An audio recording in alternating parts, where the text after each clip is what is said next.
அனைவருக்கும் தெய்வீக வணக்கம். நான் உங்கள் Karthik. Welcome to divine root YouTube channel. இன்னைக்கு நம்ம பார்க்க போறது இன்றைய தினம் மாசி மாதத்தின் முதல் வெள்ளிக்கிழமை மற்றும் கார்த்திகை நட்சத்திரம் சேருகின்ற மிகவும் அற்புதமான திருநாள். இரவு 8 மணி முதல் 9 மணி வரை இருக்கும் அந்த சுக்கிரஹோரை நேரத்தில் இப்ப நம்ம பார்க்க போகும் இந்த எளிமையான விளக்கை ஏற்றி பாருங்கள். மூட்டை மூட்டையாக பணம் சேரும். நம்ம யூடியூப் சேனல்ல பணவசியத்திற்காக, அதாவது பணத்தை ஈர்ப்பதற்காக நிறைய தாந்திரிக முறைகள், மந்திர ஜபங்கள், ரகசிய வழிபாட்டு முறைகள் மற்றும் லா ஆஃப் அட்ராக்ஷன் மெத்தட்ஸ்னு பல பதிவுகளை பார்த்துக்கிட்டு இருக்கோம். அந்த வரிசையில இப்ப நம்ம பார்க்க போறது மிக மிக எளிமையான ஒரு தாந்திரிக தீபம் ஏற்றும் முறை.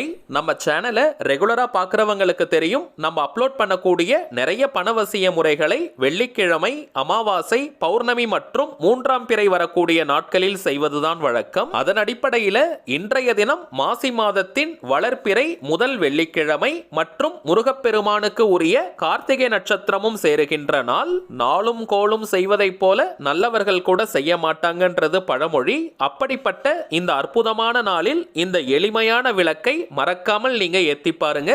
நாளைய தினத்திலிருந்தே நல்ல பணவரவு உங்களுக்கு ஏற்படும். இந்த தாந்திரிக தீபத்தை எப்படி ஏற்றணும்னு இந்த வீடியோல டீடைல்டா நம்ம தெரிஞ்சுக்கலாம். அதற்கு முன்னாடி நம்ம சேனலை இப்பதான் நீங்க ஃபர்ஸ்ட் டைம் பாக்குறீங்கன்னா மறக்காம சப்ஸ்கிரைப் பண்ணிக்கோங்க. பக்கத்துல இருக்க பெல் ஐகானையும் பிரஸ் பண்ணிக்கோங்க. அப்பதான் அப்லோட் பண்ற எல்லா பயனுள்ள தகவல்களும் உடனடியாக உங்களுக்கு நோட்டிபிகேஷன்ல வரும். பொதுவாகவே வெள்ளிக்கிழமைகளில் காலை 6 மணி முதல் 7 மணி வரை சுக்கிரஹோரை நேரம், அதே போல மதியம் 1 மணி முதல் 2 மணி வரை, இரவு 8 மணி முதல் 9 மணி வரை சுக்கிரஹோரை நேரம். காலை நேர சுக்கிரஹோரை நேரம் இப்ப நமக்கு முடிஞ்சு போயிடுச்சு. ஆனால் மதியம் 1 மணி முதல் 2 மணி வரை இருக்கும் அந்த சுக்கிரஹோரை நேரத்துல இந்த விளக்கை ஏற்றலாமான்னு கேட்டீங்கன்னா ஏற்ற வேண்டாம். இதற்கு காரணம், பொதுவாகவே பணத்தை ஈர்க்கக்கூடிய தாந்திரிக விளக்குகளை மாலை அல்லது இரவு நேரத்தில் ஏற்றுவது உச்சகட்ட பலனை நமக்கு கொடுக்கும். மேலும் வாக்கிய பஞ்சாங்கத்தின்படி இன்றைய தினம் மதியம் 2 மணி 35 நிமிடங்களுக்கு பிறகுதாங்க கார்த்திகை நட்சத்திரம் துவங்குது. அதனால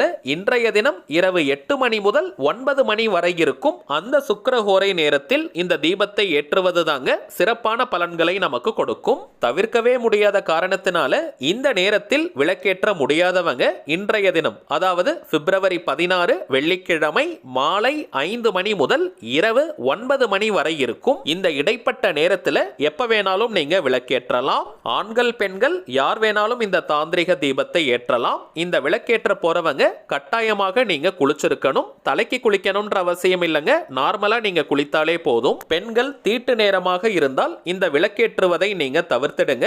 பெண்கள் தீட்டுன்னு மட்டும் கிடையாதுங்க, வேறு எந்த வகையான தீட்டாக இருந்தாலும் இந்த விளக்கேற்றுவதை நீங்க தவிர்க்கணும். அதே போல இந்த தீபம் ஏற்ற போறவங்க இன்றைய நாள் முழுவதுமே நீங்க அசைவத்தை தவிர்க்கணும். தெரியாமல் நீங்க அசைவம் சாப்பிட்டிருந்தீங்கன்னா இன்னொரு முறை குளிச்சுட்டு இந்த விளக்கை நீங்க ஏற்றுங்க. குளிக்கும் பொழுது தலையில் 3 முறை தண்ணீரை நீங்க தெளிச்சுக்கோங்க, அல்லது டைரக்டா நீங்க தலைக்கும் குளிக்கலாம். விளக்கேற்றி முடித்ததற்கு பிறகும் அசைவம் எடுத்துக்க கூடாதுங்க.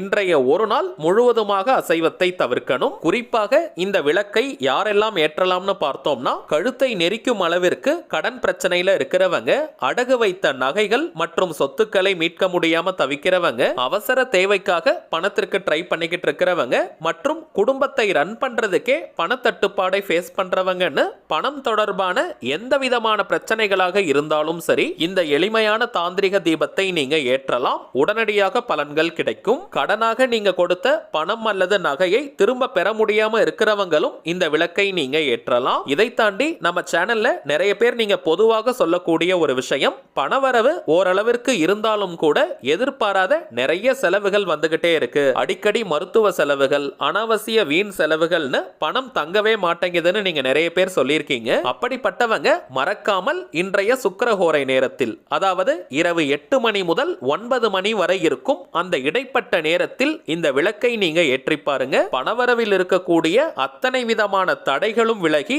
தாராளமான பணவரவு ஏற்படும். பணத்தை ஈர்ப்பதற்கான அத்தனை விதமான வாய்ப்புகளும் உங்கள் கண்முன்னே விரிவடையும். வீண் செலவுகள், அனாவசிய மருத்துவ செலவுகள்னு இவை அனைத்தும் கட்டுப்படும். பணத்தை சேமிக்கும் சூழ்நிலை உருவாகும். சரிங்க, தாந்திரிக தீபம்னாலே அதற்கு சில புறப்பொருட்கள் தேவை.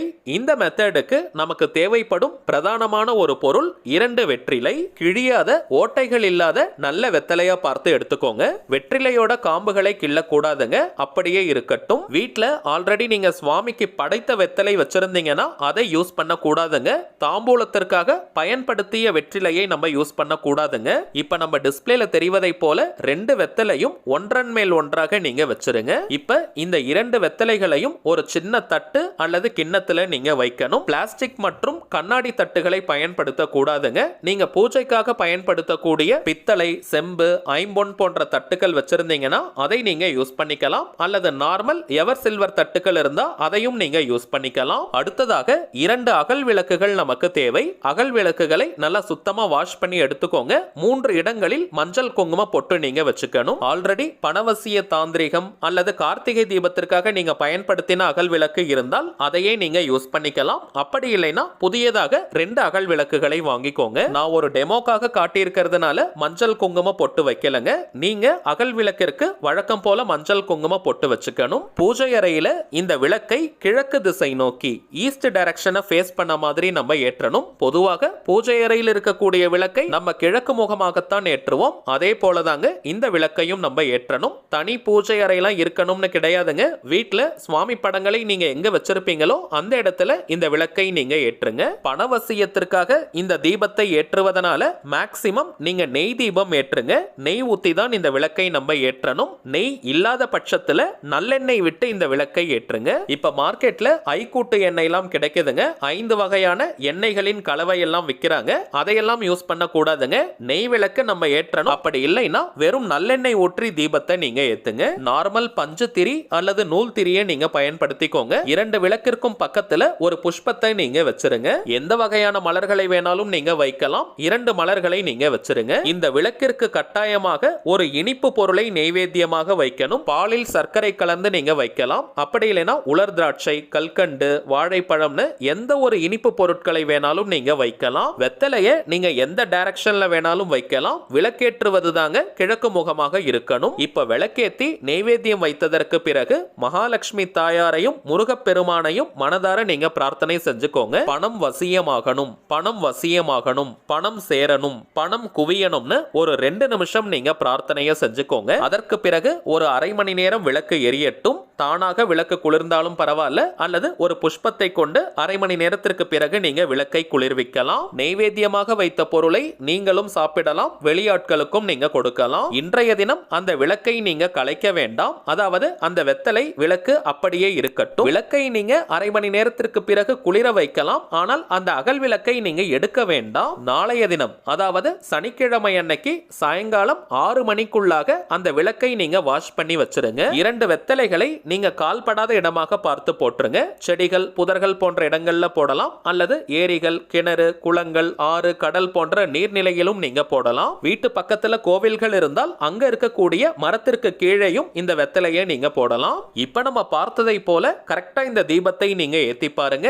நாளைய தினமே பணவரவில் நல்ல முன்னேற்றம் தெரியும். சரிங்க, அவ்வளவுதான் இந்த பதிவு. நிச்சயமா உங்களுக்கு பயனுள்ளதா இருந்திருக்கும்னு நினைக்கிறேன். மேலும் இந்த வீடியோ உங்களுக்கு பிடிச்சிருந்தா மறக்காம லைக் பண்ணுங்க. நம்ம சேனலையும் சப்ஸ்கிரைப் பண்ணிக்கோங்க. தேவைப்பட்டுச்சுன்னா உங்க ஃப்ரெண்ட்ஸ் அண்ட் ஃபேமிலிக்கும் இந்த வீடியோவை ஷேர் பண்ணுங்க.